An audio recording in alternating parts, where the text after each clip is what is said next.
жаман тиіпті ғой. Жоқ қатты көрініп тұр ма? Сен басын істемейді екен ғой да? Сен олардың кім екенін білесің бе?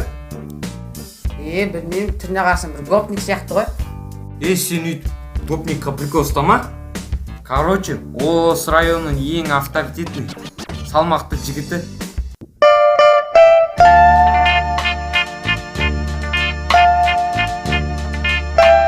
Оның жанында гопник, бұзық, шакал туралы нәрселер вообще айтуға болмайды ғой.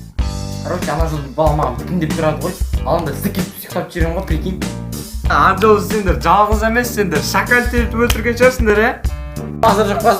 Өтті. Шакал теріп.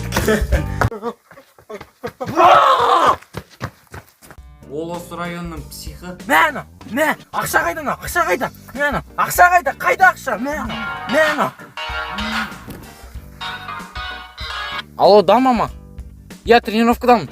Я қазір келемін. Аха, давай. Мә! Сол ғой мен қаған келетін ауырған. Экономка, айына 30 теңге төлейсің, бірақ 3 рет таяқ жейсің. Бірақ та мен басқа келсе атып қайтармаймын. 60 теңге. Бизнес класс. Айына 2 рет таяқ жейсің, бірақ анда-санда боковой жеп тұрам, бірақ басқа десем мен атып қайтармаймын. Самый безопасный класс ол люкс класс. Айына 100 теңге төлейсің.